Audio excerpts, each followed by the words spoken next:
Mainit na umaga sa baryo at habang sumisikat ang araw ay maririnig ang tilaok ng manok at kaluskos ng hangin sa palayan. Doon nakatira si Andres, isang pinatilyo na anak ng magsasaka. Maaga pa lang ay gising na siya, dala ang lumang timba upang igibin ng tubig mula sa poso. Habang ang ibang kabataan ay mahimbing pa sa pagtulog, siya ay abala na sa gawaing bahay at pagtulong sa kanyang ama. Anak, pakidala mo na nga itong mga gamit sa bukid. Kailangang masimulan na nating bungkalin bago pa uminit ng husto, utos ng kanyang ama habang nakasakbit ang lumang sombrero.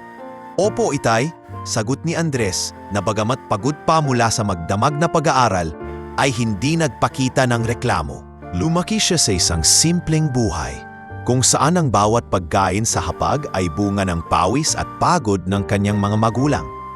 Ang kanyang ina naman ay madalas nakahiga dahil matagal nang may iniindang karamdaman. Madalas hindi makabangon, kaya si Andres at ang kanyang ama ang bumubuhay sa pamilya.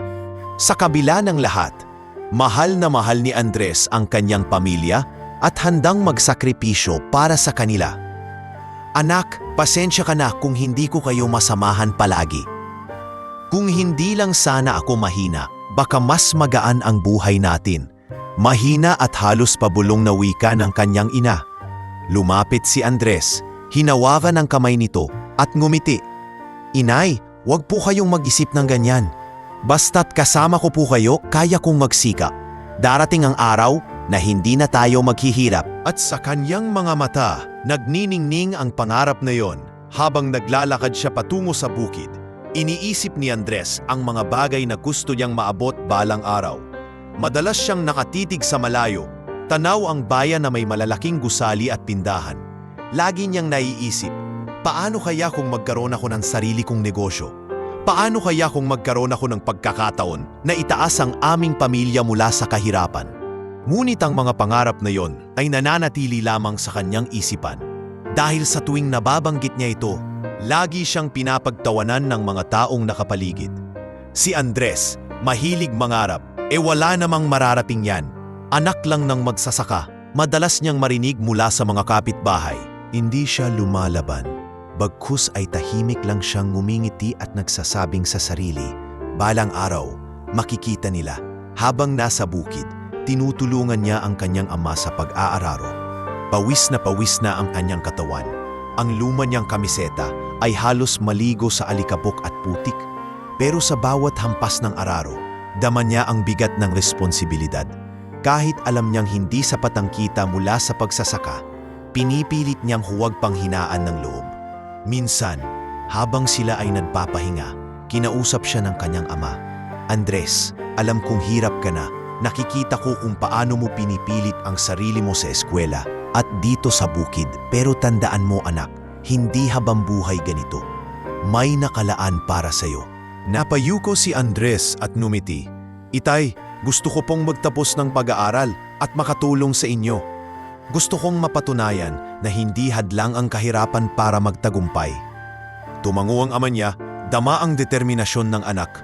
Pagdating sa bahay, naupo siya sa may bintana habang hawak ang kanyang luma at kupas na notebook.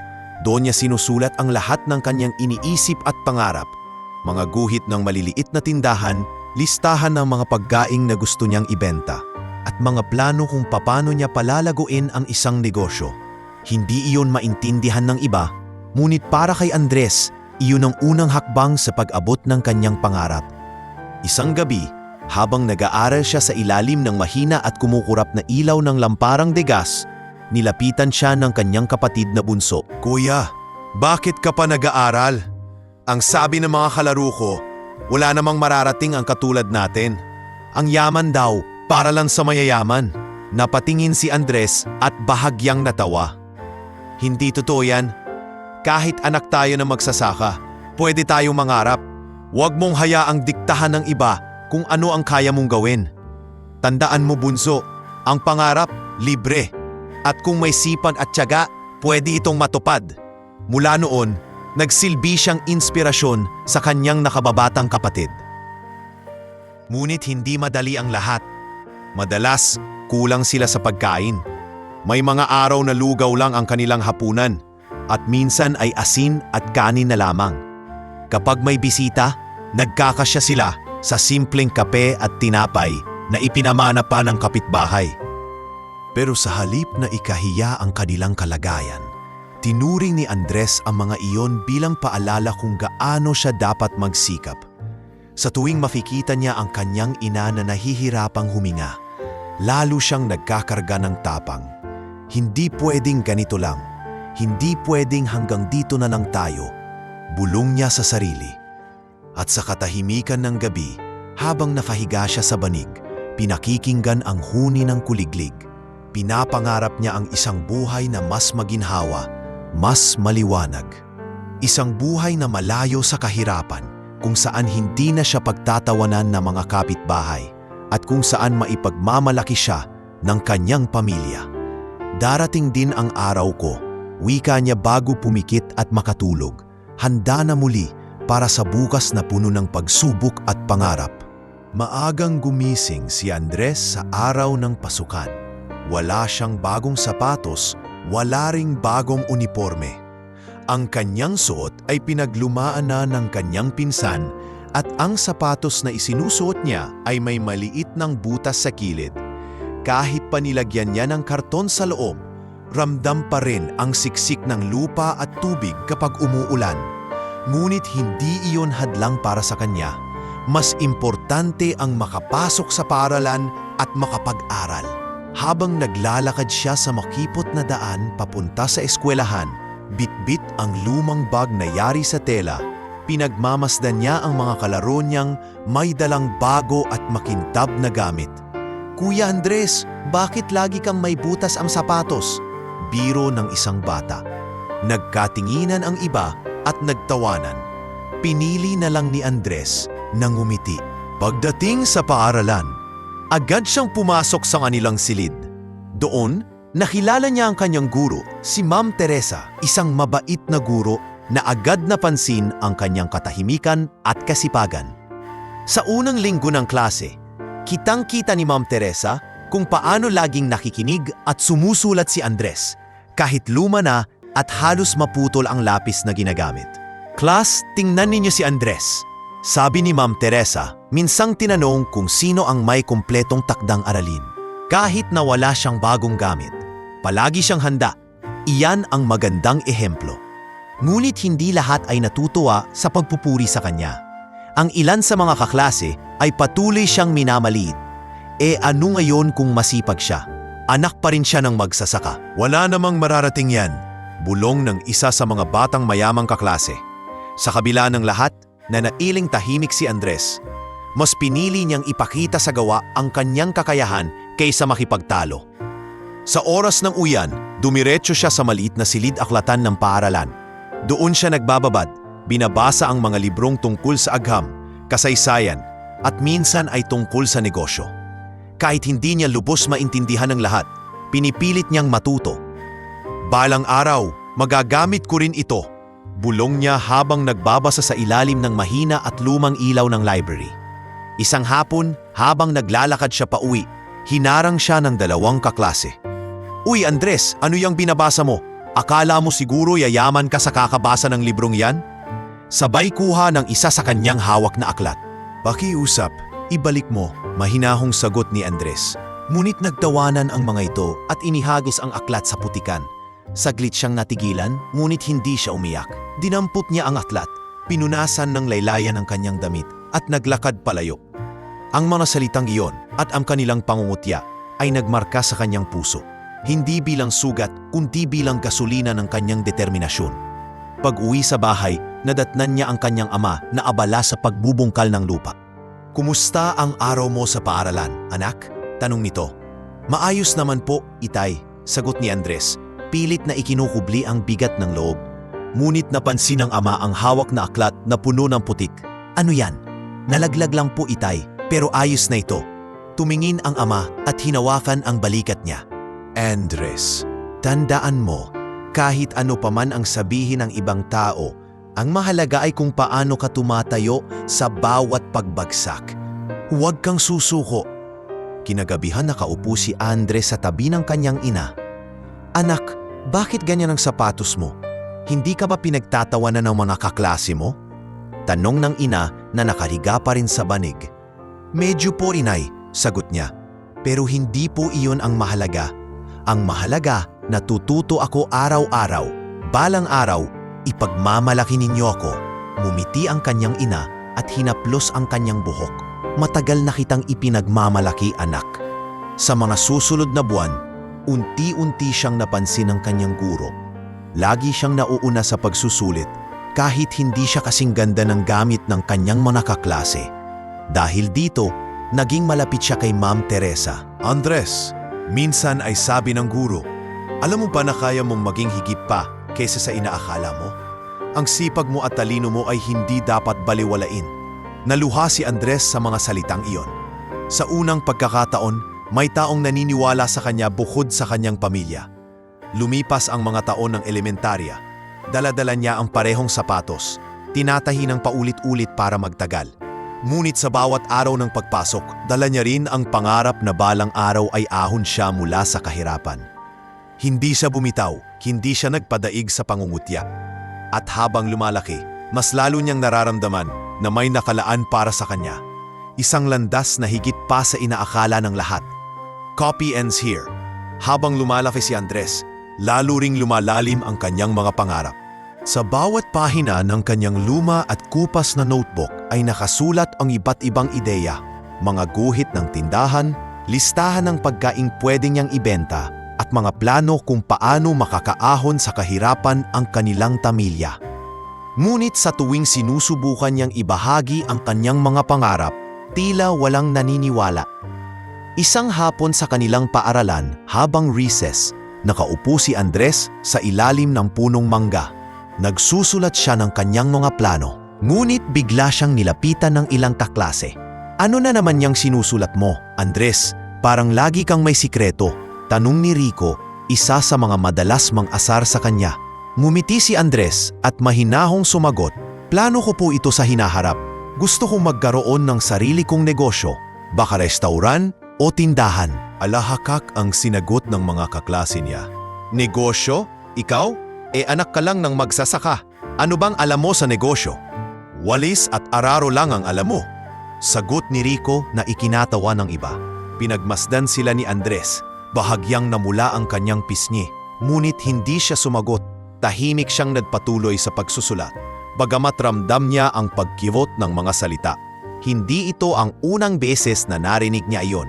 Ngunit sa halip na sumuko, lalo niyang pinanghahawakan ang kanyang pangarap. Sa kabilang banda, may isa siyang kaklase na hindi kailanman nangutya sa kanya, si Liza. Tahimik itong lumapit at umupo sa tabi niya. Hayaan mo na sila, Andres, wika nito. Alam ko, balang araw matutupad mo rin ang mga pangarap mo. Huwag mong itigil ang pagsusulat. Mumiti si Andres. Salamat, Liza. Kung hindi man sila maniwala, sapat na sa akin na may isang naniniwala. Sa mga sumunod na araw, pinili ni Andres na huwag nang ipaalam sa iba ang kanyang mga plano. Tuwing gabi, sa ilalim ng mahina at kumukurap na ilaw ng lamparang degas, isinusulat niya ang lahat ng ideya sa kanyang notebook. Para sa kanya, ito ang lihim na yaman, isang kayamanang hindi kayang nakawin ng kahirapan o ng pangungutya ng iba. Ngunit hindi madaling itago ang lahat. Minsan, nahuli siya ng kanyang ama habang nagsusulat. Anak, ano ba iyang lagi mong sinusulat? Tanong nito habang nag-aayos ng mga gamit mula sa bukid. Mga plano ko po, itay. Balang araw, gusto kong magkaroon ng sariling negosyo. Hindi po habang buhay magsasaka lang ako. Sagot ni Andres na puno ng pag-asa. Saglit na natahimik ang kanyang ama at nagbuntong hininga. Andres, hindi masamang mangarap. Pero huwag mong kalimutan, mahirap ang buhay. Ang pangarap minsan ay nagdudulot lang ng sakit kapag hindi natupad.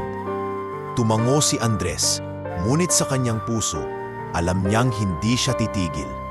Isang gabi, habang nakahiga siya, kinausap siya ng kanyang ina na halos hindi makabangon mula sa banig. Anak, bakit hindi ka matulog pa? Hindi ba't pagod ka na mula sa bukid at sa eskwela? Mumiti si Andres at ipinakita ang kanyang notebook. Inay, nagsusulat lang po ako. Gusto ko pong maghanda para sa hinaharap. Ayokong habang buhay tayong ganito. Hinaplos ng ina ang kanyang buhok. Andres, kahit ano pa man ang mangyari, tandaan mo, mahal na mahal ka namin. At kung pangarap mo yan, ipaglalaban mo hanggang dulo. Sa eskwela, lalo pang tumibay ang loob niya na huwag sumuko. Madalas, kapag may group work tungkol sa mga proyekto, siya ang may pinakamalikain na ideya. Ngunit umbes na purihin, kadalasan ay hindi pinapansin ng mga kaklase.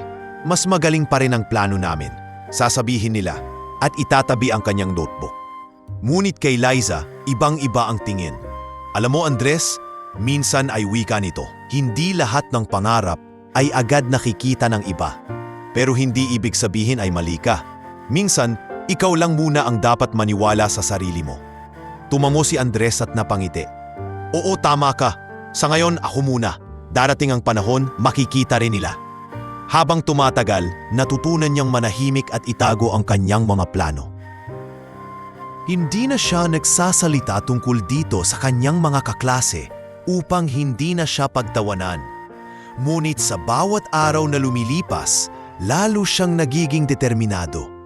Kapag tapos na ang gawain sa bukid, hindi siya nagpapahinga. Sa halip, dumidiretso siya sa pag-aaral, nagbabasa ng kahit anong librong mahahanap sa maliit nilang baryo. Isang beses, nakakita siya ng lumang librong naiwan sa library tungkol sa pamamahala ng tindahan. Bagamat maraming salita ang hindi niya agad na intindihan, tinandaan niya ang mga ito at isinulat sa kanyang notebook. Balang araw, kailangan kong malaman lahat ng ito, bulong niya. Lumipas ang mga taon, dala pa rin niya ang parehong notebook. Punong-puno na ito ng mga sulat, guhit at pangarap. Sa tuwing titingnan niya ito, pakiramdam niya ay mas lumalapit siya sa hinaharap na minimiti niya. Kahit walang ibang nakakaunawa, sapat na sa kanya ang paniniwala ni Liza at ng kanyang pamilya. At sa kanyang puso, malinaw ang kanyang paninindigan. Hindi siya pitigil mangarap, kahit hindi ito maunawaan ng iba. Copy ends here. Lumipas ang mga taon at unti-unti nang nagdadalagat, nagbibinata ang mga kaklase ni Andres. Siya man ay hindi nakaligtas sa mga pagbabago ng katawan at isipan. Ngunit nanatili ang isang bagay, ang kanyang determinasyon. Sa kabila ng mga hirap sa bukid at sa bahay, nagpatuloy siya sa kanyang pag-aaral hanggang sa dumating ang pinakahihintay ng lahat, ang pagtatapos ng high school. Maaga pa lamang ay gising na si Andres. Nakahanda na ang kanyang lumang uniforme na ginamit sa huling taon. Inayos niya ito ng mabuti. Kinuskos at nilabhan ng paulit-ulit ng kanyang ina upang magmukhang bago. Habang isinusuot niya ito, napatingin siya sa salamin. Kahit payat at halata ang pagod sa kanyang mga mata, dama niya ang kakaibang saya. Sa wakas, makakatapos na siya ng high school. Anak, pasensya ka na kung hindi kami makakadalo ng buo, sabi ng kanyang ina habang nakahiga pa rin sa banig. Hindi ko kayang tumagal sa init at dami ng tao. Lumapit si Andres at hinaplos ang kamay nito. Inay, hindi po kayo kailangang mag-alala. Ang mahalaga po, nandyan kayo palagi para sa akin. Magiging proud kami sa iyo, anak. Dagdag ng ama niya na abala namang nag-aayos ng mga gamit para sa bukid. Pasensya na rin kung hindi ako makakapunta sa mismong seremonya. Alam mo naman, kung hindi tayo kikilos ngayon, wala tayong kakainin bukas. Bahagyang nalungkot si Andres, ngunit nauunawaan niya. Ganyan talaga ang buhay nila. Kahit espesyal ang isang araw, kailangang kumayod para mabuhay. Pagdating niya sa paaralan, nakita niya ang mga kaklase niyang may kasamang buong pamilya. May dalang bulaklak at kamera, handang magdiwang.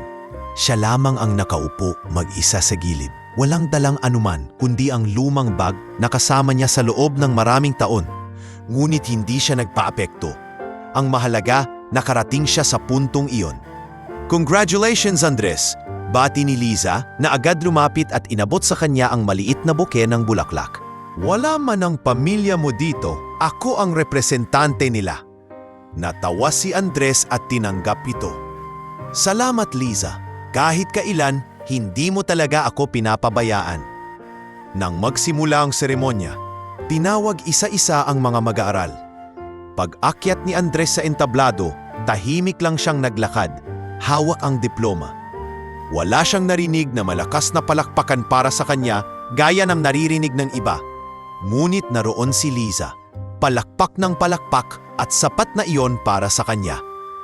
Sa mismong araw ng kanyang pagtatapos, ramdam niya ang halo-halong emosyon, tuwa, lungkot at pangamba.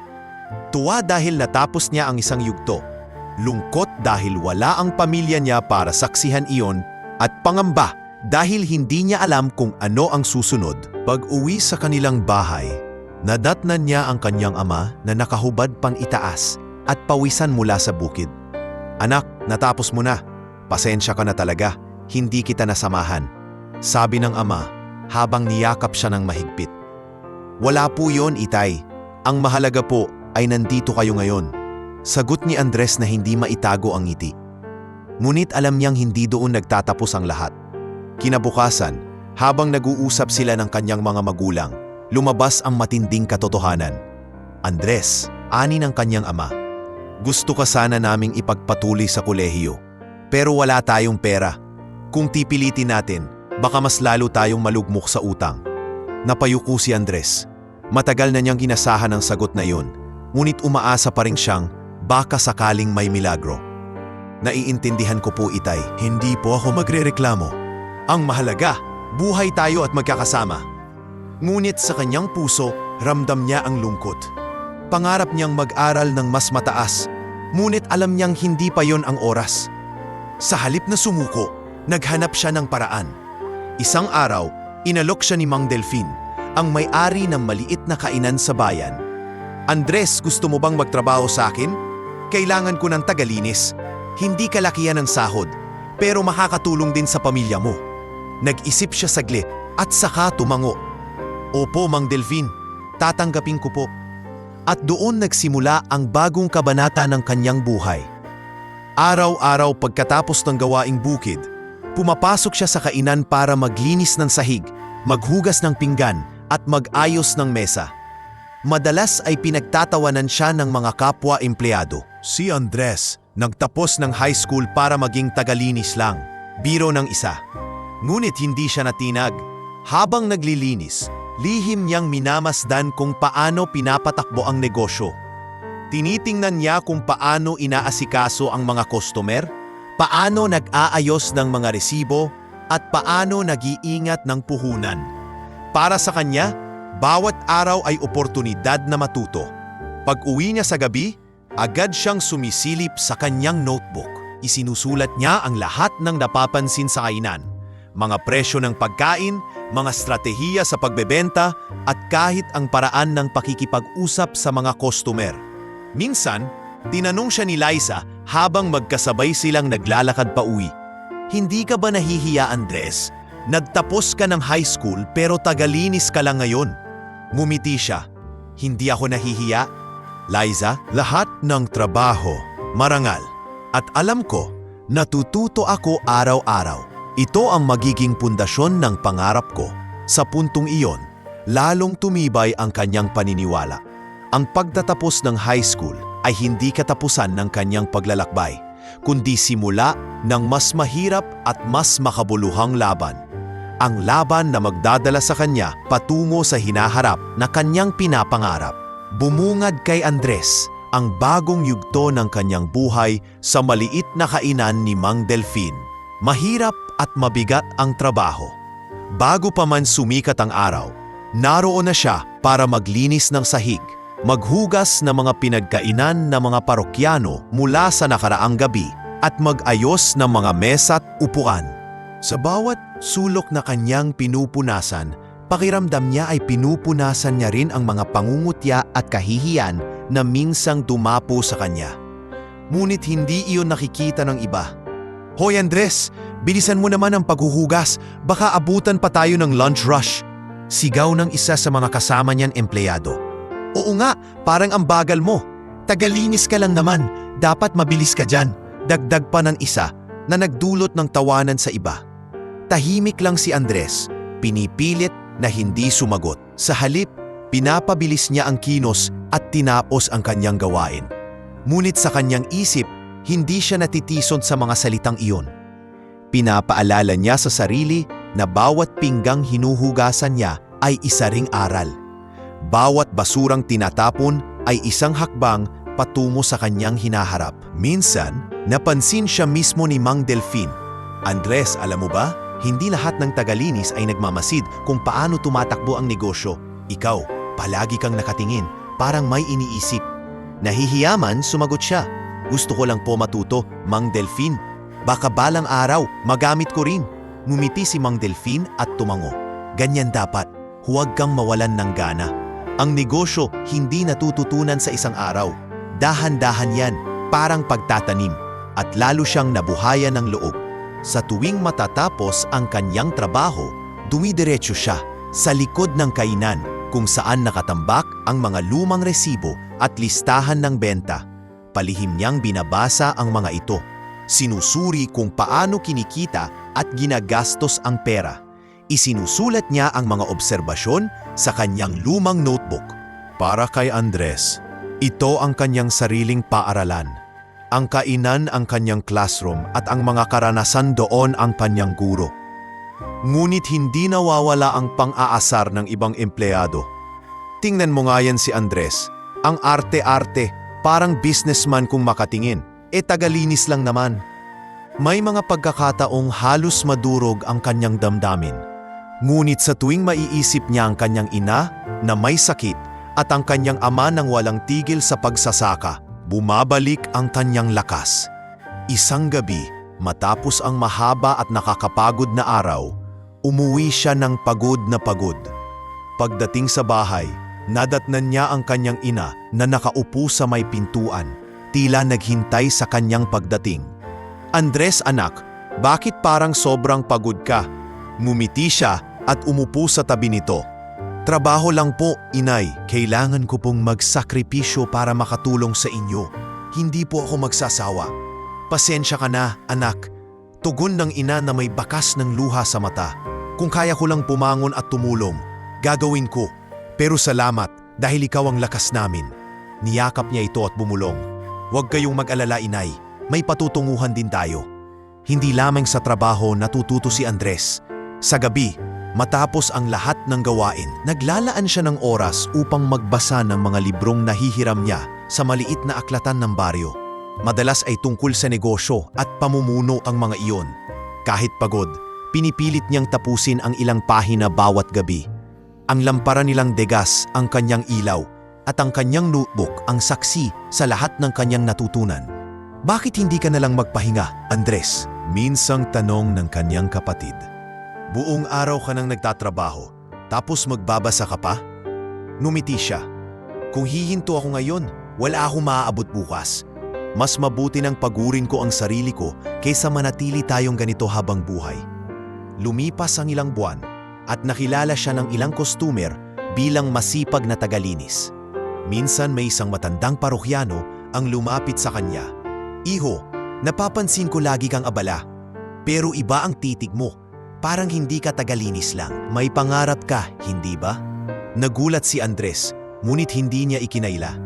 Opo, lolo. Balang araw po gusto kong magkaroon ng sariling negosyo. Napangiti ang matanda. Tandaan mo, iho, ang pangarap kapag sinamahan ng tiyaga at sipag, nagiging totoo. Ang mamasalitang iyon ay lalong nagpatibay sa kanyang puso. Habang lumilipas ang mga araw, mas lalo niyang napagtanto na kahit gaano kapait ang kanyang trabaho, may nakukuha siyang yaman na hindi kayang tapatan ng pera, kaalaman, disiplina, at lakas ng loob. Isang gabi, bago matulog, kinuha niya ang kanyang notebook at isinulat ang isang pangungusap na bumalot sa kanyang puso. Hindi habang buhay tagalinis lang ako. Balang araw, ako ang magmamay-ari ng sarili kong kainan. Sa paghawak niya sa lumang lapis at sa bawat pahina ng kanyang notebook, dama niya ang apoy na hindi kayang patayin ng hirap at pangungutya. Sa puso niya, alam niyang nagsisimula pa lamang ang lahat. Copy ends here. Lumipas ang maraming buwan sa kainan ni Mang Delfin. Sanay na si Andres sa mabibigat na gawain, paglilinis ng sahig, paghuhugas ng pinggan at pagtulong sa kusina kung kinakailangan. Ngunit higit sa lahat, sanay na rin siyang makinig at magmasid. Sa bawat araw na lumilipas, lalo siyang natututo kung paano pinapatakbo ang isang negosyo. Sa kanyang isipan, nagsisimula ng buuin ang larawan ng sarili niyang pangarap. Isang hapon matapos ang nakakapagod na shift, pauwi na sana si Andres nang maisipan niyang dumaan sa palengke. Doon niya nakita ang mga tindero-tinderang nagbebenta ng gulay at prutas. Napansin niyang mabilis maubos ang mga sariwang produkto, habang ang mga hindi nabili ay tinatapon na lang sa bandang hapon. Sayang, bulong niya sa sarili. Kung marunong lang magplano, hindi masasayang ang mga gulay na yan. Naisip niya baka pwede siyang magsimula ng maliit na negosyo gamit ang mga ani nila sa bukid. Kinabukasan, kinausap niya ang kanyang ama. Itay, paano o kung magbenta ako ng gulay sa palengke tuwing Sabado at Linggo? Hindi naman po ito masisira agad at baka makadagdag sa kita natin. Napaisip ang ama niya. Hawak ang isang bungkos ng talbos ng kamote. Anak, hindi madaling magtinda. Pero kung iyan ang gusto mo, susuportahan kita. Subukan natin. At nagsimula ang kanyang unang hakbang. 2 kain ng gulay ang dinala nila sa palengke. Sa una, hindi alam ni Andres kung paano makipag-usap sa mga mamimili. Nahihiya siyang magsalita at madalas ay kinakabahan. Ngunit sa tulong ng isang ngiting puno ng pag-asa, unti-unti siyang natuto. Bili na po kayo ng sariwang gulay. Iretso mula sa bukid. Masiglan niyang sigaw. May ilang lumapit at bumili. Ngunit hindi lahat ng araw ay maganda ang benta. Minsan, marami pa ring natitirang gulay na hindi nabibili. Umuuwi siyang lugi, dala ang bigat ng kabiguan. Kuya, bakit ka malungkot? Tanong ng kanyang kapatid nang minsang bumalik siya na halos kalahati pa ng paninda ang natira. Hindi ko kasi nabenta lahat, bunso, sagot niya. Sayang lang tuloy ang puhunan. Ngunit bago siya tuluyang panghinaan ng loob, lumapit ang kanyang ina na may mahinang tinig. Anak, lahat ng bagay may simula. Hindi ka agad yayaman o kikita ng malaki. Ang mahalaga, natuto ka. Napaisip si Andres. Tama si inay, sa bawat lugi may aral. Nagsimula siyang magplano ng mas maigi. Kung hindi ko kayang ubusin lahat sa palengke, bulong niya sa sarili. Baka pwede kong dalhin ang gulay sa mga tindahan at restoran. Isang araw, naglakas loob siyang lumapit kay Mang Delfin sa kainan. Mang Delfin, baka po gusto ninyong subukan ang gulay na ani namin. Sariwa po at mura lang. Tinignan siya ng matanda at ngumiti. Sige nga, Andres, dalhan mo ako bukas. Kung maganda, bibili ako sa iyo. Kinabukasan, dinala niya ang pinakamagandang gulay na meron sila. Puso ng saging, talong at sitaw. Nagustuhan ito ni Mang Delfin at simula noon ay naging suki niya ang kainan. Unti-unti, nagkaroon siya ng ilang suki pang tindahan. Ngunit hindi rin madali ang lahat. Minsan, nabubulok pa rin ang ibang gulay bago niya maibenta. Minsan naman, ay kulang sa puhunan kaya't hindi makabili ng mas maraming paninda. Maraming gabi siyang nag-iisip kung tama ba ang ginagawa niya. Liza, minsan ay bulong niya habang nag-uusap sila. Parang ang hirap pala ng negosyo. Akala ko madali lang, pero ang daming problema. Ngumiti si Liza at tumingin sa kanya. Andres, wala namang nagsabing madali. Pero alam mo, hindi lahat ng tao kayang gawin ang ginagawa mo. Ang iba, sumusuko agad. Ikaw, hindi, at iyan ang magdadala sa iyo sa tagumpay. Naging inspirasyon sa kanya ang mga salitang iyon. Dahil dito, natutunan niyang mag-budget ng maayos. Kung dati ay basta na lang siya bumibili ng paninda, ngayon ay iniisa-isa na niya kung alin ang mabilis mabenta at alin ang dapat bawasan. Unti-unti, nakita niya ang resulta. Mas kaunti na ang natitira at mas malaki na ang kanyang kita. Minsan, habang nagbibilang siya ng kinita sa gabi, napangiti siya, hindi ito kalakihan. Pero ito ang simula. Balang araw, lalaki rin ito. Ang kanyang notebook ay muli niyang napuno ng bagong kaalaman. Sinusulat niyang hinbilan ang mga plano kundi pati ang mga pagkakamali at aral. Para sa kanya, bawat pagkakamali ay hakbang palapit sa tagumpay. At sa kanyang murang edad, natutunan niya ang isang napakahalagang bagay, hindi sapat ang mangarap. Kailangan ng lakas ng loob para magsimula at higit na kailangan ang tiyaga para ipagpatuloy ito. Copy and share. Patuloy na nagsikap si Andres sa kanyang maliit na pagbebenta ng gulay. Unti-unti na siyang nagkakaroon ng suki. Pero ramdam niya pa rin na kulang ang kanyang kaalaman sa mas malalaking bagay tungkol sa negosyo. Isang araw, habang abala siyang nag-aayos ng mga paninda sa gilid ng palengke, lumapit sa kanya ang isang matandang lalaki na may tindahan ng bigas sa kabilang pwesto. Si Mang Ramon ang pangalan nito, kilalang negosyante sa kanilang bayan. Binata, sabi ni Mang Ramon habang nakatitig sa maayos na pagkaka-display ni Andres ng gulay. Napapansin ko, ilang linggo ka nang palaging nandito. Hindi lahat ng batang edad mo ay kayang magsumikap ng ganito. Nagulat si Andres at bahagyang ngumiti. Kailangan po, Mang Ramon, para sa pamilya. Ngumiti ang matanda at nagpatuloy. Gusto mo bang matuto pa? Hindi lang tungkol sa pagtitinda ng gulay, kundi pati kung paano palaguin ang isang negosyo. Parang kumislap ang mga mata ni Andres. Talaga po ba, Mang Ramon? Gusto ko po yun. Kahit anong aral, tatanggapin ko. Mula noon, naging parang guro si Mang Ramon kay Andres. Itinuro niya kung paano mag-budget ng maayos, kung paano makipag-usap sa mga supplier at higit sa lahat, kung paano tratuhin ng tama ang mga customer. Sa kanyang murang edad, natutunan ni Andres na hindi lang puhunan ang sukatan ng negosyo, kundi ang tiwala ng mga tao.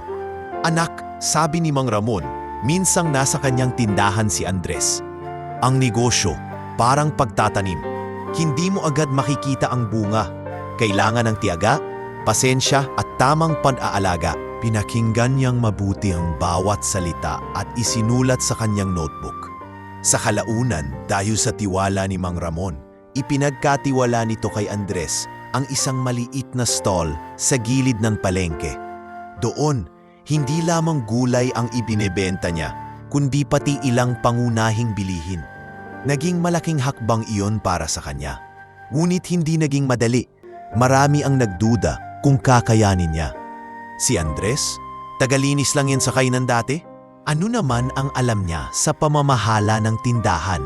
Sabi ng ilan. Ngunit imbes na panghinaan, lalo siyang nagpakasipag. Tuwing umaga, siya ang unang nagbubukas at tuwing gabi, siya rin ang huling nagsasara. Ginawa niyang tahanan ang kanyang maliit na stall at bawat araw ay isang pagkakataon upang patunayan na hindi siya basta-basta. Isang gabi, habang nagbibilang siya ng kita, dumating si Liza at nagdala ng baon. Andres, sobra kang nagsusumikap. Huwag mong kalimutang kumain, paalala nito. Napangiti siya at sumagot, Salamat, Liza. Kailangan ko lang samantalahin ang pagkakataong ito. Hindi araw-araw may nagtitiwala sa katulad ko. Minsan, dumating din ang pagsubok. Sa isang linggo ng malakas na ulan, halos walang benta si Andres. Kinailangan pa niyang umutang kay Mang Ramon para makabayad sa supplier. Kinabahan siya na baka hindi na siya muling pagkatiwalaan. Ngunit kinausap siya ni Mang Ramon at sinabing, Andres, lahat ng negosyante dumadaan sa ganito. Ang mahalaga, hindi ka tumatakbo sa utang. Alam kong babangon ka. At muli, napuno ng lakas ang kanyang puso. Gumawa siya ng bagong paraan. Imbes na maghintay ng customer sa palengke, siya mismo ang lumapit sa mga tao. Nag-ikot siya sa mga kalapit na baryo, dala ang kanyang paninda, at doon siya nakabenta ng mas marami. Unti-unting bumalik ang kanyang kita, at sa bawat araw na natututo siya, lalong lumalakas ang kanyang paniniwala na tama ang landas na tinatahak. Sa mga sumunod na buwan, naging kilala si Andres sa kanilang lugar bilang isang masipag na tindero. Hindi lamang dahil sa gulay o bigas na kanyang tinitinda, kundi dahil sa kanyang pakikitungo. Lagi siyang nakangiti, marunong makinig sa kwento ng mga suki, at palaging nagbibigay ng respeto kahit sa pinakamaliit na mamimili. Alam mo anak, minsan ay sabi ng kanyang ina habang pinapahid ang pawis sa noo nito, Iba ka talaga? May kakaiba sa paraan mo. Hindi lahat ng bata may ganoong disiplina. Ngumiti siya at sagot, "Inay, natutunan ko na ang negosyo. Hindi lang kita ang mahalaga. Kailangan din ng malasakit sa mga tao. Kung wala sila, wala rin ako." Sa kanyang murang edad, nakilala na siya bilang isang tindero na may pangarap. At bagamat maraming hadlang, hindi siya nawalan ng pag-asa. Para kay Andres, ang maliit na stall na ipinagkatiwala sa kanya ay hindi lamang tindahan, kundi simula ng mas malaking bagay. Habang isinusulat niya sa kanyang notebook ang mga bagong aral mula kay Mang Ramon, napangipi siya at bumulong sa sarili. Ito ang simula. Darating ang panahon, hindi lang maliit na tindahan ang pamamahalaan ko.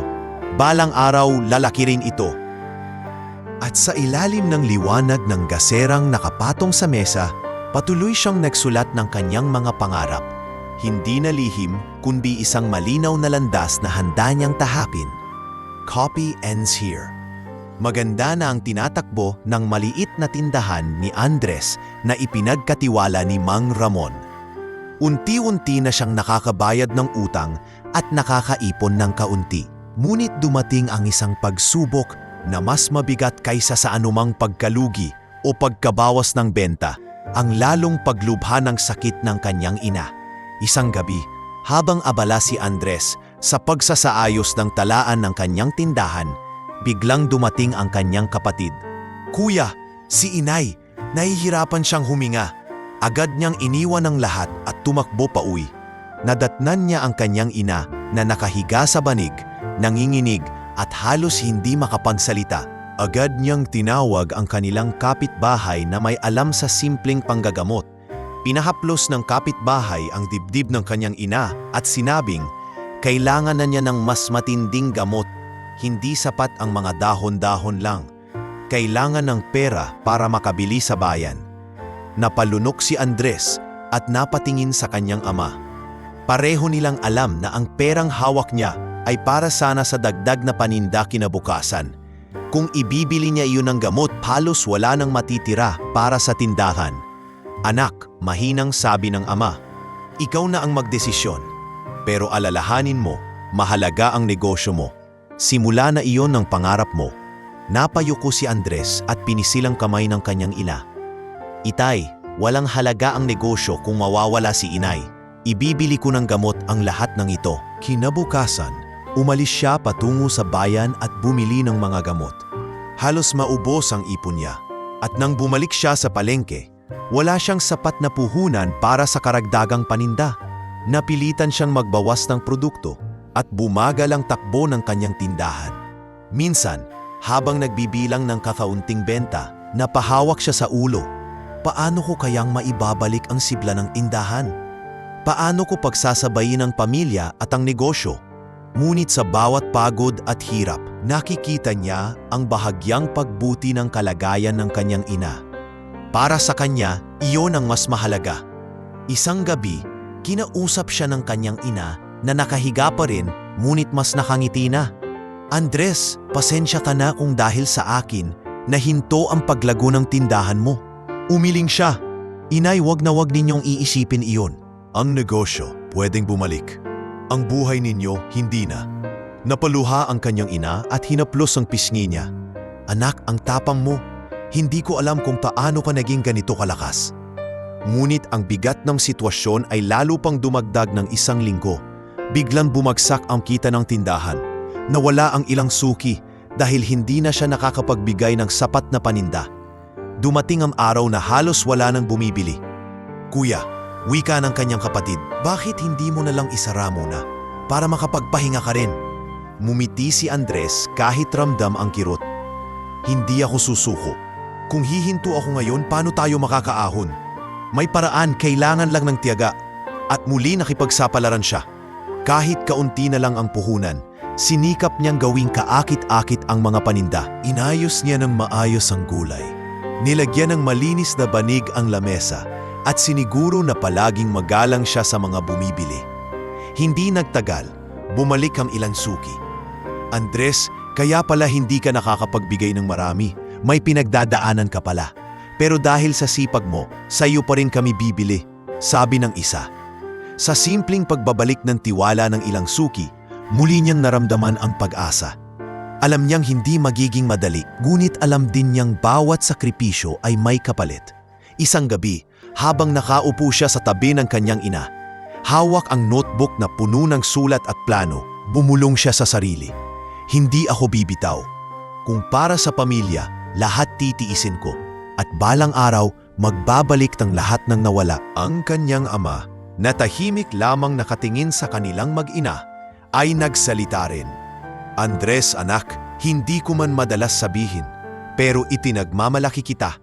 Ang katulad mo, bihira. Alam kong malayo ang mararating mo.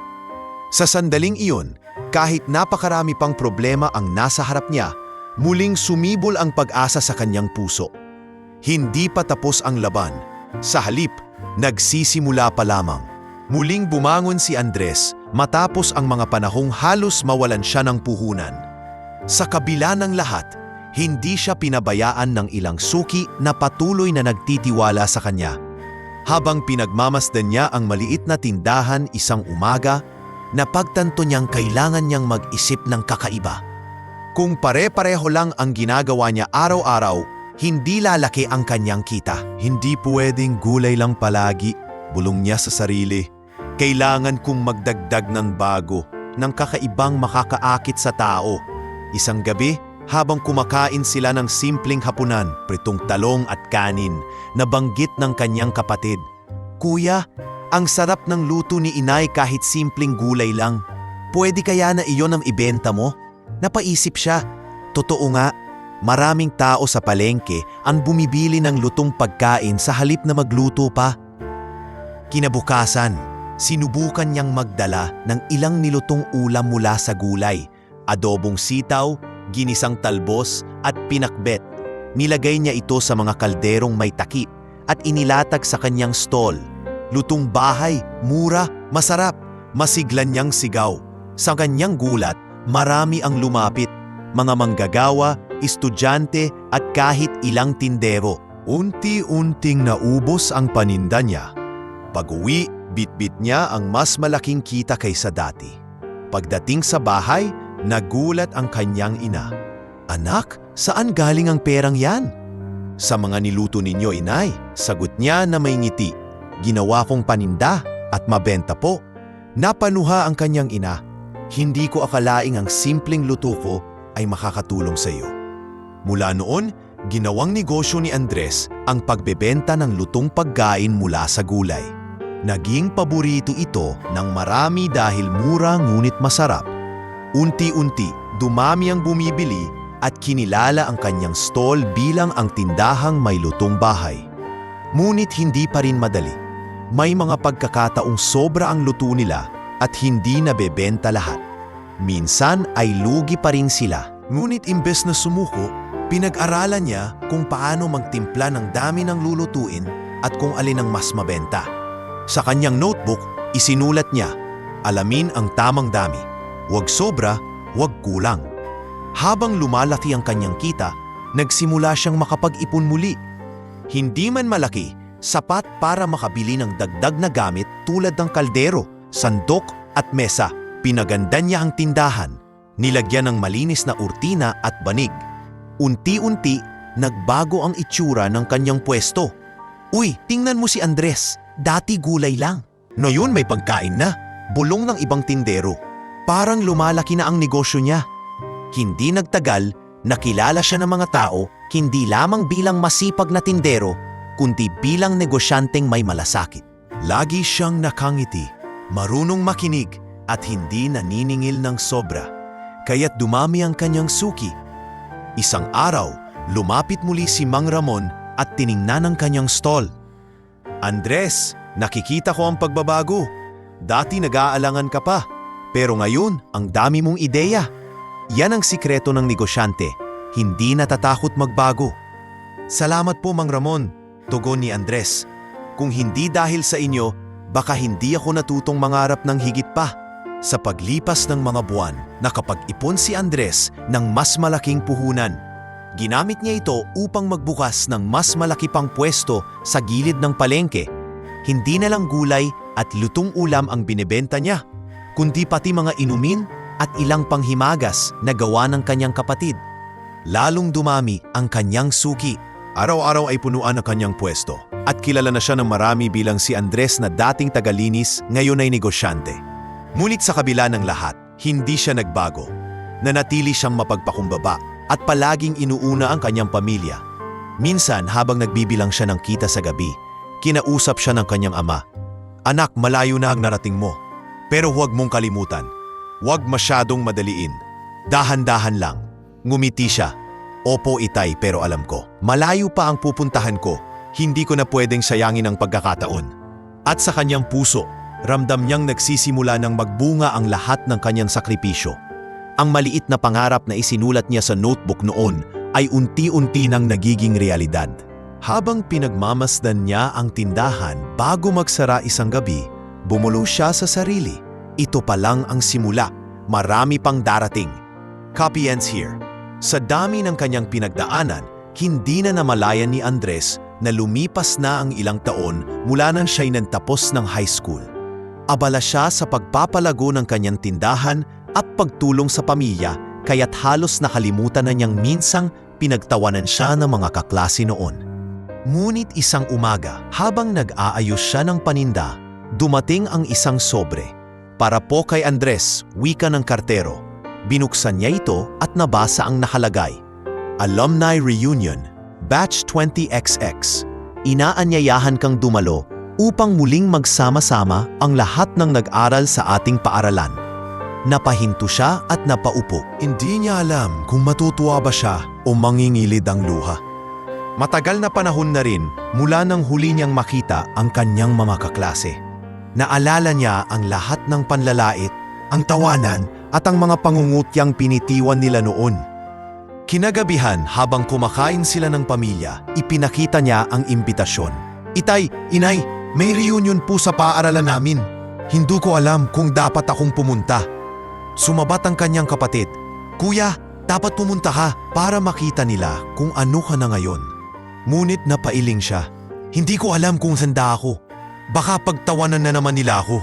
Hindi ko rin alam kung kaya kong bumalik doon at maalala lahat ng sakit. Tahimik lang na nakinig ang kanyang ama at pagkatapos ay nagsalita. Anak, hindi ka na ang dating Andres. Noon, mahirap ka. Wala kang sariling pera at wala kang napatunayan sa kanila. Pero ngayon, iba ka na. Kung pupunta ka, hindi para ipagyabang, kundi para ipakita na hindi ka natalo ng kahirapan. Ngunit hindi siya agad nakumbinsi. Kinabukasan dumalaw si Lisa sa kanyang tindahan. Nalaman nito ang tungkol sa imbitasyon at agad siyang tinanong, Andres, pupunta ka ba sa reunion? Umiling siya. Hindi siguro. Hindi ko na kailangan ng validation nila. Ayokong bumalik sa mga taong minsang nagdulot ng sakit. Ngumiti si Lisa at tumingin sa kanya. Hindi tungkol sa kanila, Andres. Tungkol ito sa iyo. Kung hindi ka pupunta, ibig sabihin, dala-dala mo pa rin ang bigat ng nakaraan. Pero kung haharapin mo sila, ibig sabihin, pinatawad mo na rin ang sarili mo. Hindi mo kailangang magmalaki. Sapat na makita nila kung gaano ka na nagbago. Natahimik si Andres. Sa mga salitang iyon, napagtanto niyang hindi pala niya lubos na nalalampasan ang kanyang nakaraan. Ang sugat, bagamat natakpan ng tagumpay, ay nariyan pa rin.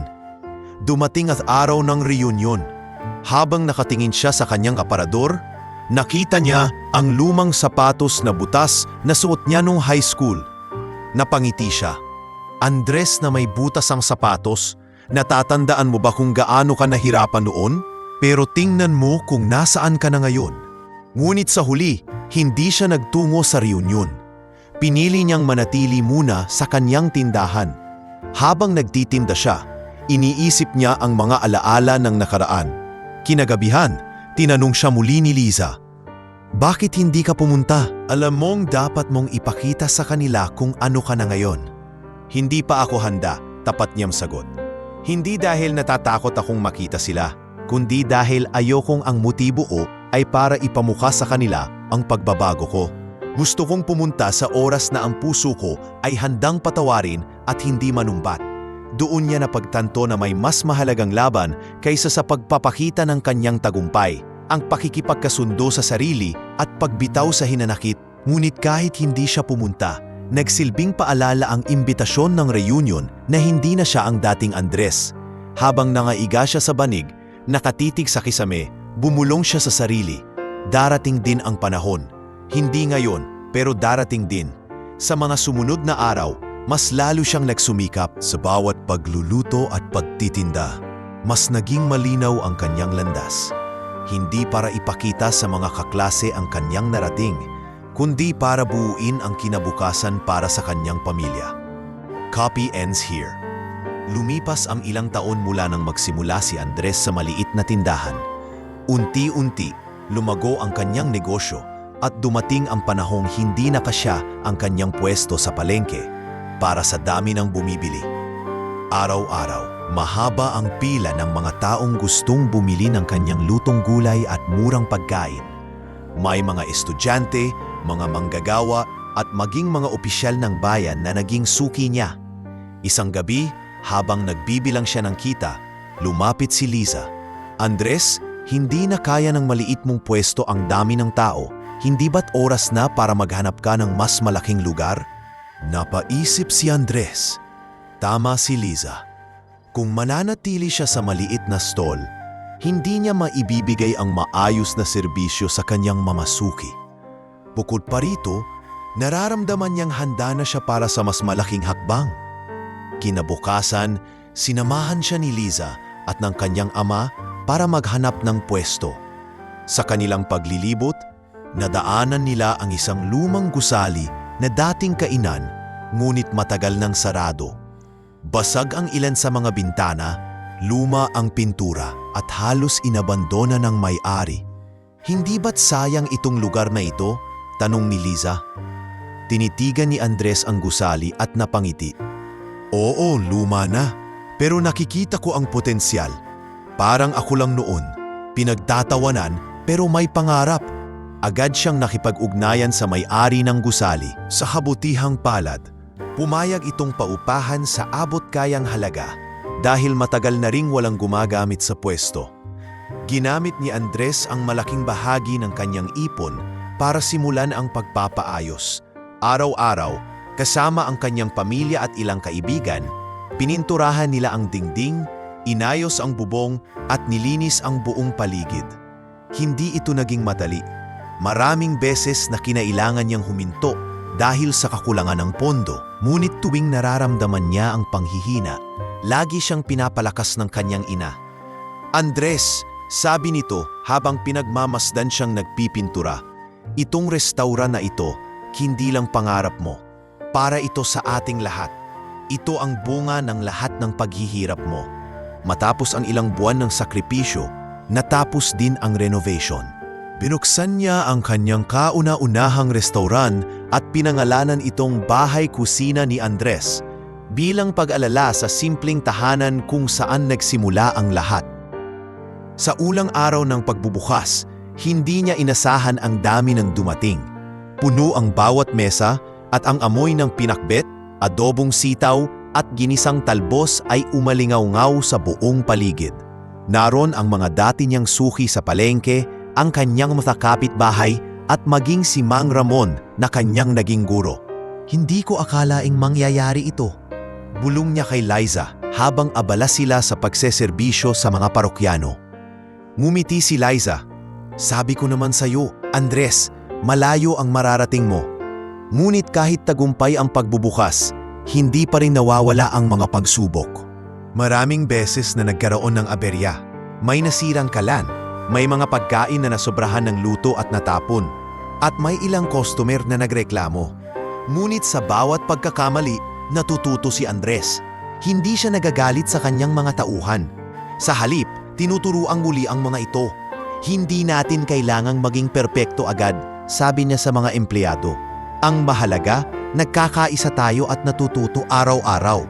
Lumipas ang ilang buwan, naging tanyag ang kanyang restaurant. Maraming tao ang bumabalik, hindi lamang dahil mura at masarap ang pagkain, kundi dahil ramdam nila ang malasakit at kasipagan ng may-ari.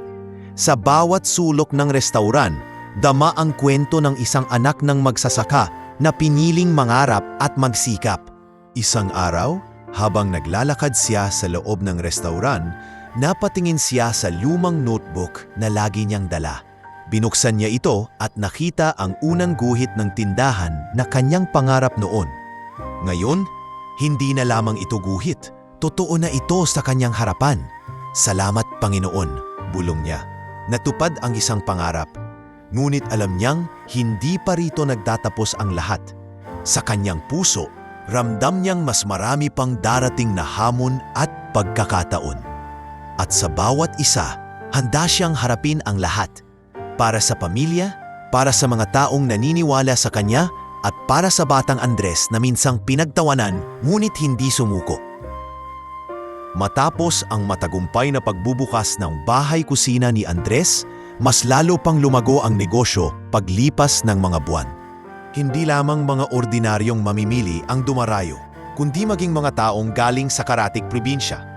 Ang murang halaga ng pagkain, kasabay ng lasa nitong lutong bahay, ay naging dahilan upang makilala ang kanyang restauran bilang isa sa pinakasikat sa kanilang bayan. Araw-araw, punuan ang mga mesa. Sa bawat pagpasok ng mga parokyano, naroon si Andres na bumabati. Hindi siya nakontento na nakaupo lamang at nagbibilang ng kita.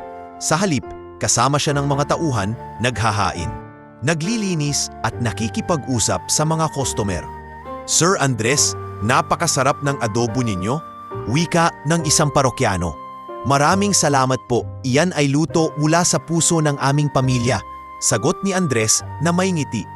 Dahil sa kanyang kababaang loob, naging malapit siya sa mga empleyado. Tinuturing niya silang hindi lamang mga manggagawa, kundi parang sariling pamilya. Tandaan ninyo, wika niyang minsan sa isang pulong ng mga staff. Walang maliit na trabaho rito. Lahat tayo ay mahalaga.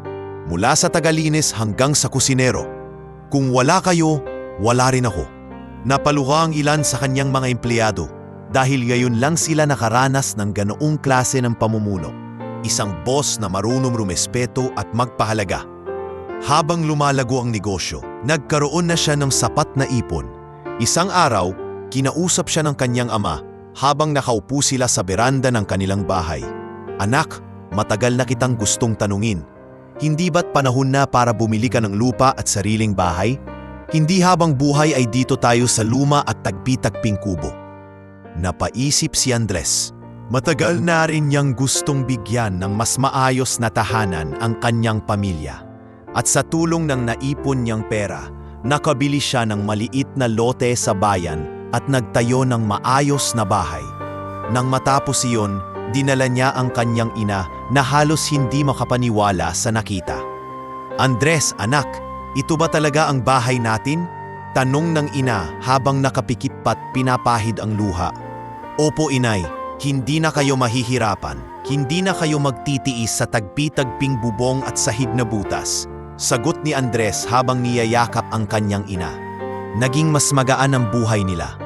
Ang kanyang kapatid ay nakapag-aral ng mas maayos dahil hindi na ito kailangan pang magbenta sa palengke. Ang kanyang ama naman ay unti-unti nang nabawasan ang trabaho sa bukid dahil sa suporta ng negosyo. Ngunit higit sa lahat, ang pangalan ni Andres ay unti-unting nakikilala sa bayan.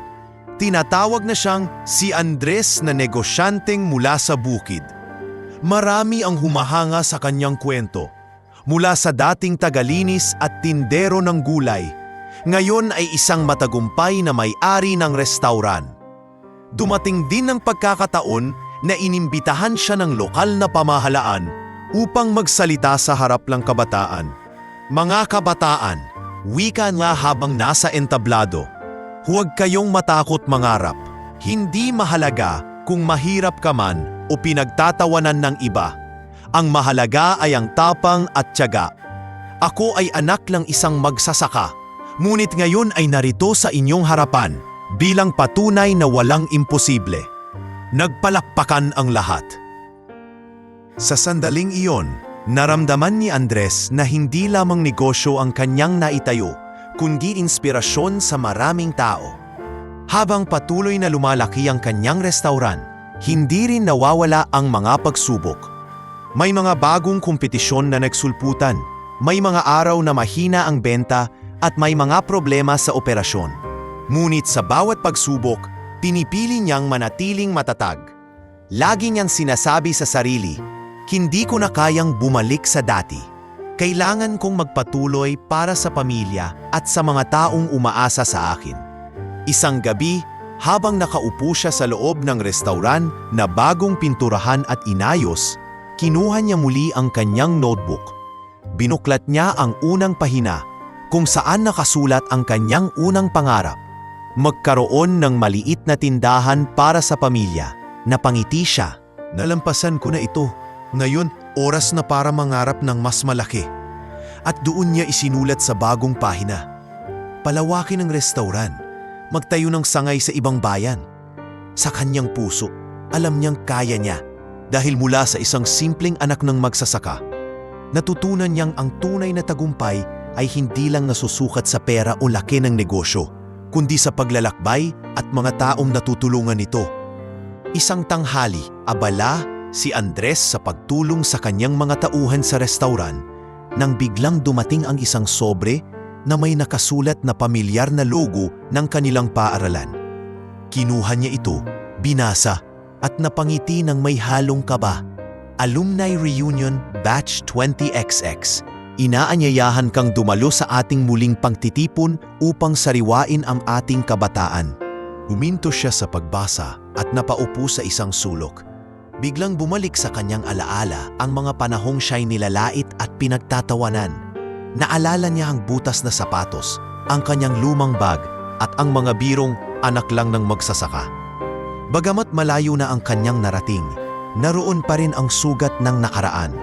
Nang gabing iyon, habang sabay-sabay silang kumakain ng pamilya, inilabas niya ang imbitasyon. Itay, inay, may reunion po sa eskwela namin. Hindi ko alam kung pupunta ako. Agad na sumagot ang kapatid niyang babae. Kuya, dapat pumunta ka para makita nila kung sino ka na ngayon. Hindi ka na nila pwedeng pangtawanan. Ngunit napailing siya. Hindi ko alam kung handa ako. Baka bumalik lang lahat ng sakit. Hindi ko alam kung kaya kong makita silang lahat. Tahimik lamang na nakatingin ang kanyang ama at pagkatapos ay nagsalita. Andres, hindi na ikaw ang batang Andres na pinagtatawanan. Ikaw na ngayon ang Andres na may sariling restauran, sariling bahay, at napatunayan na hindi hadlang ang kahirapan. Kung pupunta ka, pumunta ka hindi para ipagyabang, kundi para ipakita na kahit anong hirap, may pag-asa. Natahimik si Andres at napatingin sa imbitasyon. Totoo ang sinabi ng kanyang ama. Ngunit kahit ganon, may kaba pa rin sa kanyang dibdib. Kinabukasan, dumalaw si Liza sa restauran at nakita ang imbitasyon sa ibabaw ng mesa. Andres, pupunta ka ba? Tanong nito. Umiling siya. Hindi siguro. Wala akong dahilan para bumalik doon. Hindi ko kailangan ng validation nila. Ngumiti si Liza at mahinahong nagsalita. Hindi ito tungkol sa kanila. Andres, ito ay tungkol sa iyo. Kung hindi ka pupunta, ibig sabihin, dala-dala mo pa rin ang bigat ng nakaraan. Pero kung haharapin mo sila, ibig sabihin, natututo ka ng magpatawad. Hindi mo kailangang ipamuka ang tagumpay mo. Sapat na makita nila na masaya ka. Natigilan si Andres. Sa mga salitang iyon, napagtanto niyang hindi pa pala niya tuluyang nabibitawan ang pait ng nakaraan. Lumipas ang mga linggo at papalapit na ang araw ng reunion. Tuwing gabi, hindi siya mapakali. Naalala niya ang lahat ng masasakit na biro noon. Ngunit kasabay noon ay naalala rin niya ang mga pangarap na isinulat niya sa kanyang notebook. At ang katotohanang halos lahat ng iyon ay natupad na. Sa mismong araw ng reunion, tiningnan niya ang sarili sa salamin. Nakaayos siya ng simple ngunit desente, isang puting polo at maong na pantalon. Sa kanyang mga mata, hindi na siya ang batang pinagtatawanan noon. Siya na ang lalaking nagtagumpay sa kabila ng lahat. Ngunit bago siya tuluyang humalis, huminto siya at nag-isip. Tinanong niya ang sarili, bakit ako pupunta? Para banggitin na may restaurant na ako? Para ipakita na may pera na ako? Napayoko siya at napailing. Hindi iyon ang dahilan kung bakit siya nagsumikap. Sa huli, pinili niyang huwag munang dumalo. Sa halip, nagtungo siya sa restauran at doon tinanggap ang mga parokyano. Habang nagsiserve siya ng pagkain, naramdaman niyang mas importante pa rin sa kanya ang mga taong naniniwala sa kanya araw-araw. Ang kanyang pamilya, mga tauhan at mga customer. Kinagabihan, dumating si Liza at nagtanong, "Bakit hindi ka pumunta?" "Hindi pa ako handa." Tapat na sagot ni Andres. "Ayoko ng motibo ko ay ipagyabang kung anong meron ako. Gusto kong pumunta sa pamang oras kapag kaya ko nang harapin ang lahat ng walang galit o pait." Ngumiti si Liza. "Iyon ang tanda ng tunay na tagumpay, Andres. Hindi mo na kailangang patunayan ang sarili mo sa kanila. Sapat na patuloy mong ginagawa ang tama." At sa sandaling iyon, napagtanto ni Andres na may mas mahalagang bagay kaysa sa validation ng nakaraan.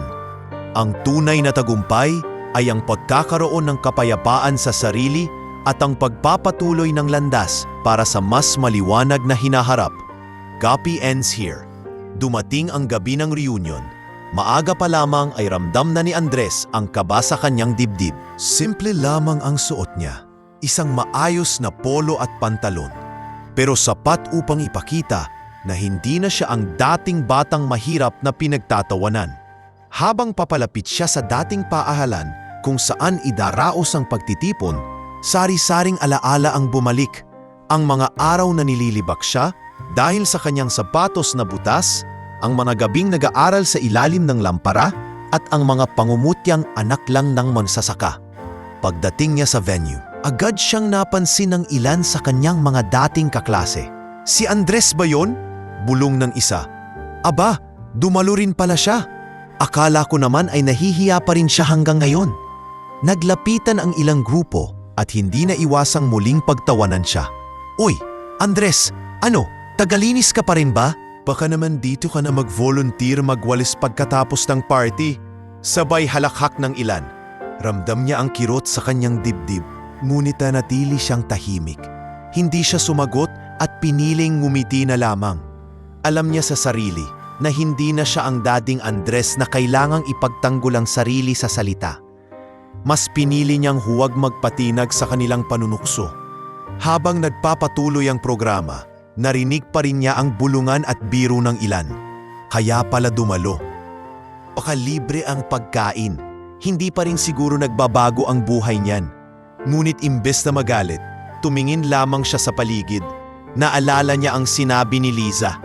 "Darating ang araw, hindi mo na kailangang patunayan ang sarili mo sa kanila. Ang tahimik mong tagumpay, tang magsasalita para sa iyo." Sa isang mesa, nakaupo si Liza. Tahimik na nakatingin kay Andres. Lumapit ito at bumulong. "Kaya mo yan, Andres. Hindi mo kailangan magsalita. Hintayin mo ang tamang oras." Tumango siya at muling ngumiti. Ngunit sa tabila ng pang-uuyam, may ilan ding lumapit na tunay na natuwa sa kanyang pagdalo. "Andres, salamat at pumunta ka. Na-miss ka rin namin." Sabi ng isa sa mga kaklase na hindi naman nakisabay sa pang-asar noon. "Salamat din," sagot niya. "Masaya ako na makita kayong lahat ulit."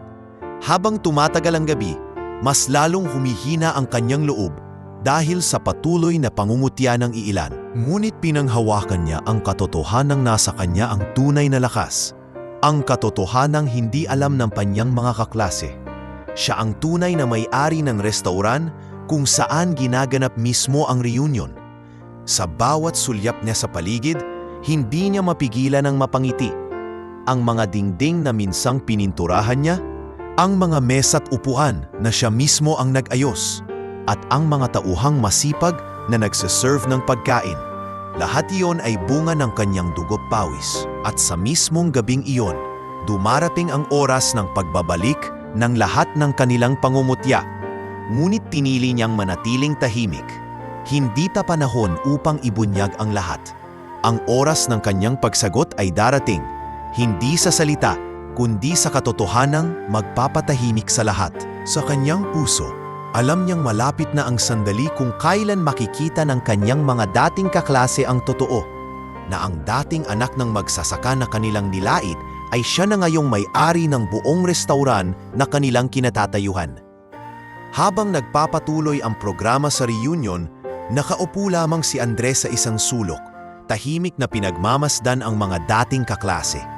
May mga nakasuot ng mamahaling damit, may mga nagkwentuhan tungkol sa kani-kanilang propesyon at negosyo, at may ilan pa ring patuloy na lumilingon sa kanya at nagbubulungan. Hindi niya maitatanggi ang hapdi ng pangungutyang iyon, ngunit pinili niyang manatiling payapa. Paglipas ng ilang minuto, inakyat ng MC ang entablado at ngumiti sa lahat. Mga batchmates, nais ko munang pasalamatan ang venue na ginamit natin ngayong gabi. Napakaganda, napakalinis at napakasarap ng pagkain. Palakpakan natin ang may-ari ng restaurant na ito. Palakpakan ang sumunod. Ngunit wala ni isa sa kanyang mga kaklase ang may ideya kung sino ang tinutukoy. Lumapit ang manager ng restaurant, hawak ang mikropono. At ngayong gabi, ikinagagala kong ipakilala sa inyo ang taong responsable kung bakit naging posible ang pagtitipon na ito. Ang aming boss, ang may-ari mismo ng restaurant. Sandaling natahimik ang lahat at dahan-dahang tumayo si Andres mula sa kanyang mesa. Halos hindi mga paniwala ang kanyang mga kaklase nang siya ang pumasok sa gitna ng entablado. Andres? Sigaw ng isa na nanlaki ang mga mata. Hindi totoo yan. Ngunit numiti lamang siya at kinuha ang mikropono. Oo, ako si Andres. Ako ang may-ari ng restaurant na ito. Dito ko ginugol ang maraming taon ng sakripisyo, pawis at pananalig. At ngayong gabi, kayo mismo ang aking mga panauhin. Nagbulungan ang lahat. Ang ilan ay napanganga, ang ilan na may napayuko, at ang mga nang insulto sa kanya kanina ay tila biglang natigilan. Hindi ko ito sinasabi para ipagyabang, pagpapatuloy ni Andres. Sinasabi ko ito dahil gusto kong ipaalala na walang imposible sa taong may pangarap at tiyaga. Lahat tayo may pinagdaanan, pero nasa atin kung paano natin haharapin ang buhay. Muling tumahimik ang buong venue. Ang dating halakhak at panunuya ay napalitan ng pagkamangha. Lumapit ang isang kaklase na kanina lamang ay nang asar. Andres, pasensya ka na. Hindi ko akalaing ganito na ang narating mo. Mali ako. Ngumiti siya at inabot ang kamay nito. Matagal ko nang pinatawad ang lahat. Hindi ako nandito para manumbat, kundi para ipakita na kahit sino may pagkakataong magtagumpay. Sunod-sunod ang lumapit sa kanya, humihingi ng tawad at bumabati. Ang mga mata ng ilan ay puno ng hiya, ngunit naroon din ang paghahangang hindi nila maitago. Si Liza, na tahimik na nakaupo kanina, ay napangiti at napaluha. Lumapit siya kay Andres at bumulong. Sabi ko sa iyo, darating ang oras na ang katahimikan mo ang magiging pinakamalakas na sagot. Tumango si Andres at ngumiti. Oo, at ngayon, tapos na ang lahat ng pangumutya. Ang natitira na lang ay ang kwento ng tagumpay. Sa gabing iyon, hindi lamang naibunyag ang katotohanan, na ipakita rin niya sa lahat na ang tunay na halaga ng tao ay hindi nasusukat sa kung saan siya nagsimula, kundi sa kung paano niya hinarap ang kanyang laban. At habang pinagmamasdan niya ang kanyang mga kaklase na ngayon ay may ibang tingin sa kanya, naramdaman niya ang katahimikan sa puso niya. Ang uri ng katahimikan na bunga ng panalo laban sa sarili at laban sa nakaraan. Copy ends here. Matapos ang pagbubunyag ni Andres na siya ang may-ari ng restaurant, tila isang malakas na alon ng katahimikan ang bumalot sa buong venue. Ang mga halakhak at bulungan kanina ay napalitan ng mga tinging puno ng hiya at pagkamangha. Ang mga dating kaklase na minsang nagbansag sa kanya bilang anak ng magsasaka ay ngayon ay nakayuko, tila nilamon ng kahihiyan. Unang lumapit ang isa sa pinakamatunog na nanginsulto sa kanya noon. Andres, patawarin mo ako. Noon hindi kita tinrato ng tama. Hindi ko akalaing ganito na ang mararating mo. Ang tinig nito'y nanginginig, halatang may pagsisisi. Tiningnan siya ni Andres at nginitian. Matagal ko na kayong pinatawad. Lahat tayo may mga panahon ng kamalian. Hindi ako nandito para manumbat. Ang mahalaga, natuto tayo. Inabot niya ang kamay ng kaklase at doon ay bumigat ang hangin sa pagitan nila. Hindi ng galit kundi ng pagtanggap. Isa-isang lumapit ang iba pa. Ang ilan ay halos hindi makapingin sa mata niya. Andres, Hindi ko rin alam kung paano ko naisip noon na wala kang mararating. Pasensya ka na, sabi ng isa. Walang problema, tugon niya. Kung hindi dahil sa mga pinagdaanan ko, baka hindi rin ako naging ganito katatag. Kaya sa isang paraan, salamat din. Habang dumarami ang lumalapit, napansin niya ang pagbabago ng kanilang mga mukha. Mula sa dati mayabang at mapangmata, ngayon ay puno na ng paghanga. May halong inggit, oo, ngunit higit sa lahat ay pagkamangha at respeto. Si Liza, na tahimik lang na nakatingin mula sa gilid, ay hindi mapigilan ang mapaluha. Lumapit ito at nagsalita, Andres, tingnan mo sila. Dati, nililibak ka nila. Ngayon, ikaw na ang iniidolo nila. Hindi ba't yan ang pinakatunay na tagumpay? Napangiti si Andres at sagot, oo, pero higit pa riyan, Liza. Ang tunay na tagumpay ay ang hindi ko na kailangang magalit. Ang makita silang natututo, sapat na yon para sa akin. Nagpatuloy ang programa, ngunit ngayon ay may kakaibang sigla. Ang mga kaklase na dati iniwasan siya ay ngayon ay gustong makipagkwentuhan. Andres, paano mo nagawa to? Paano ka nakapagsimula? Tanong ng isa. Hindi niya ikinahiya ang kwento. Mula sa bukid, nagtinda ng gulay, nagtrabaho bilang tagalinis at dahan-dahang umangat. Walang sikreto kundi sipag, tiyaga at pananalig. Nagpalakpakan ng ilan at tila natauhan. Ang iba namay nakatingin sa kanya na parang ngayon pa lamang siya nakilala. Matapos ang seremonya, habang nag-aayos ang lahat, lumapit ang isa sa kanyang mga kaklase na ngayon ay isang guro. Andres, salamat. Ang kwento mo ay ituturo ko sa mga estudyante ko. Kailangan nilang marinig na hindi hadlang ang kahirapan para mangarap. Napangiti siya at sagot, kung makakatulong ang kwento ko sa kanila, ikinatutuwa ko iyon. Sana mas marami pang kabataan ang maniwalang posible. Nang matapos ang gabi, marami pa rin ang nakapaligid kay Andres. Nakikipagkamay, nakikipagkwentuhan at humihingi ng tawad. Ngunit sa kanyang puso, wala na siyang galit. Ang lahat ng pait na dala ng kanyang kabataan ay tila natunaw sa gabing iyon. Sa kanyang isipan, bumalik ang alaala ng batang Andres na may butas na sapatos at lumang notebook. Ngayon, narito siya. Hindi na para patunayan ang sarili, kundi para ipakita na kahit ang pinakawalang naniniwala ay kayang magtagumpay. Bago umuwi, lumapit si Liza at hinawakan ng kanyang kamay. Andres, proud na proud ako sa'yo. Hindi lang dahil sa negosyo, kundi dahil pinili mong patawarin at magpakumbaba. Ngumiti siya at tinitigan si Liza. Salamat. Kung wala ka, baka matagal na akong sumuko. Pero ngayon, handa na akong humakbang sa mas malaking hinaharap. Sa gabing iyon, hindi lamang nagbago ang tingin ng kanyang mga kaklase kay Andres. Nagbago rin ang pananaw ni Andres sa sarili. Hindi na siya ang batang pinagtatawanan. Siya na ngayon ang inspirasyon, ang patunay na kahit sino, kayang magtagumpay kung hindi sumusuko. Copy and here. Matapos ang gabi ng reunion, ibang-iba na ang pakiramdam ni Andres. Para bang nabunutan siya ng tinik na matagal nang nakabaon sa kanyang dibdib.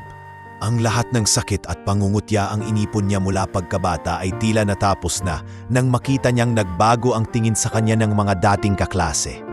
Ngunit higit pa roon, natapos ang kanyang sariling pakikipaglaban sa nakaraan. Kinabukasan, bumalik siya agad sa kanyang restauran. Habang pinagmamasdan ng pila ng mga tao sa labas at ang mga tauhan niyang abala sa kusina, naisip niya, ito ang bagong simula. Hindi na para sa pagpapakita sa iba, kundi para sa pagpapalago ng pangarap at pagtulong sa iba. Sa isang pulong kasama ang kanyang mga empleyado, ngumiti siya at nagsalita. Alam kong marami tayong pinagdaanan nitong mga nakaraang buwan. Pero ngayon, mas lalo tayong magsisikap, hindi lang para kumita, kundi para maging halimbawa. Ang restaurant na ito ay hindi lamang negosyo, kundi tahanan para sa lahat ng gustong umasenso. Ang mga salita niya ay nagbigay inspirasyon sa lahat. Ang ilan ay napaluha dahil alam nilang hindi lang sila basta empleyado kundi itinuturing na pamilya. Hindi nang tagal, nagsimula siyang magplano ng pagpapalawak ng negosyo. Liza, sabi niya isang gabi, habang nakahakpo sila sa harap ng bagong bahay. Panahon na siguro para magbukas tayo ng bagong sangay. Marami na ang gustong magdala ng pagkain natin sa kanilang lugar.